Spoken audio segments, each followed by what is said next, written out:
achieves. The same word is given in Ezekiel chapter 32 verse 21. Okay. Where, let me explain. I can respond to that. Okay, but let me just finish my point so you understand. Furthermore, by you stating that if Christ is the everlasting Father, this would be a heresy according to your belief. Why? Because you don't believe Christ is the Father. You believe that he is distinct. So by you saying that Isaiah 9:6, and one more quick point, and then I'll let you. No, and another thing, you seem to be reasonable to talk to. In Isaiah 9:6, Brenton's Septuagint version.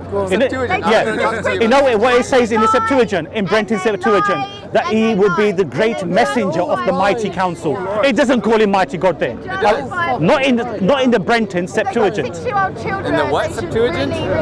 There is an author by the name of Brenton's Septuagint, Isaiah chapter 9 verse 6. So we can look at the Qumran scrolls and look at the ancient Hebrew, but so you want to get into a translation, so let's leave that for a second. Well, you're the one who brought up 9:6, so let's go into it.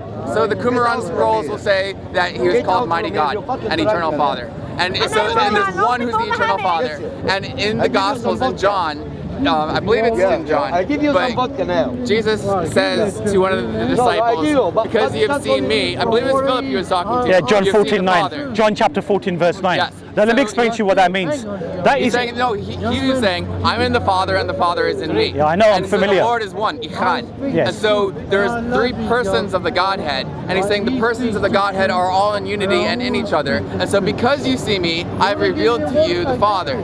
right. So now I've listened to you as well politely without interrupting you.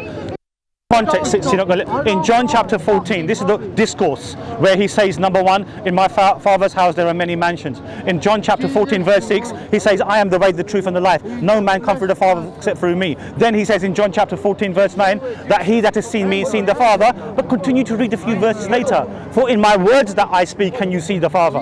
Furthermore, in John chapter 5 verse 37, it says God cannot be seen at any time. 1 John chapter 4 verse 12 tells us the same thing, that God cannot be seen at any time. Okay, so what did God, so let me just wrap up, because I was polite because I let you speak, didn't I? So in that instance, what we're showing, when he said that he that has seen me, he's seen the Father, first of all, think about this carefully. This would be a heresy according to your belief, because Jesus is not the Father. So if you're saying he that has seen me has seen the Father, you're saying you're seeing the Father, but Jesus is not the Father. He explains, he says, because the Father is in me and I'm in the Father. Right. So just like in John, by the word of God. And so Jesus said, in my word you see the Father. And what did in my word, yes, exactly, in the word. What did the psalmist say? The psalmist said that God elevates his solemn decree, that he elevates his word above his own name. And in John it says, in the beginning was the Word. The Word was with God, and the Word was God. You know, that's just as Jesus elevates the Father above himself, so the Father elevates Jesus above himself, showing you the unity of God. Yeah, she's already been. If you go to YouTube, there's a guy called Nazam. He answers all her questions inside out. You should watch it. It's on YouTube.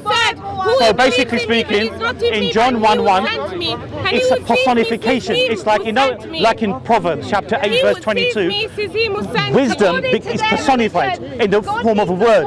So in that particular verse, in the beginning was the word is referred to commonly as a parenthesis. A parenthesis is something which the author of the gospel thought Jesus would be. It's not Jesus's explicit words. So in the beginning was the word. So you're saying the Bible is incorrect? Well, what I'm saying to you, that according to your own Trinitarian scholars, the one who believes exactly what you believe, they say that John's Gospel had 3 different authors, 5 different redactions. 3 different, let me explain to you. You know, often in Muslim Christian discourse, Muslims will quote John 17:3 or John 14:28 as evidence that Jesus can't be God. Christians will commonly come back and say, no, John 1:1, John 14:9. So what happens then? See, they don't want you to hear now. They don't want you to listen. We're having a good conversation, and that's making sense. So no, but let me. I'm speaking to you. Thank you. It's what you call polite. He's being polite, not like you, rabbiting, shouting. Everyone's watching you. They're not polite. He's watching you. You're a polite person. We're having a polite dialogue. Religion is evil. See, watch this. And they're twisting scripture. Let's just go back to you raised John 1:1. Let me make my response, and I'll give you the good courtesy to make a response to that. So in John 1:1, that's a parenthesis. In the beginning was the Word. Okay, check this out. In the beginning, hang on. No, I'm speaking to him. No, it's a word from God. Big difference. Some like a word sent by God. Word from God. Word from God. It's not the word of God. So let me explain. Listen, with these shouters, is this good conversation? At least we were having. You may disagree with me. I may disagree with you. However, we have a decent dialogue. So in John 1:1, in the beginning was the Word. As far as you're concerned, the Word is Jesus, and the Word was with God. Immediately, there's a distinction. In the beginning was the Word, Jesus, the Logos, and the Word was with God. And the Word, who is Jesus, is God, meaning the Word is the Father. That's what is called the fallacy of equivocation. This is they don't want you to hear. They don't want you to hear. What does God say in the desert? He says, "Hear, O Israel, the Lord your God, the Lord is one." Deuteronomy chapter 6 verse 4. He knows nothing. I can't debate an Uncle Tom. No. I don't want to debate you, Uncle Tom. I've already debated you. Yeah, because you support Acts 13:1.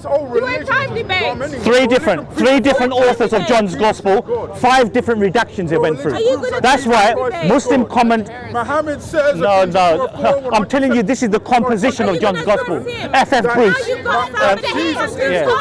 I've already spoken to him many times before. He's just all mouth. That's all he is. Just all mouth. All mouth.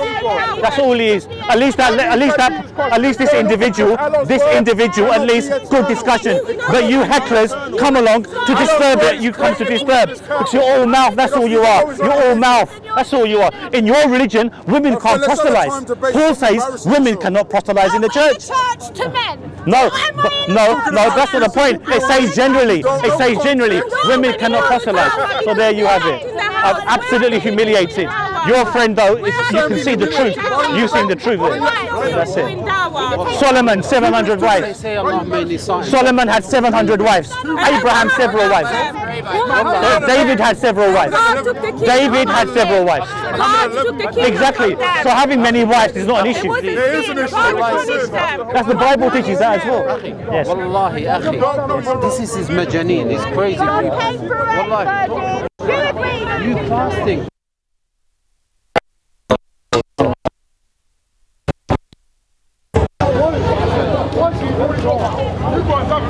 Good afternoon to you. Free information on Islam, most informative. Thank you very much.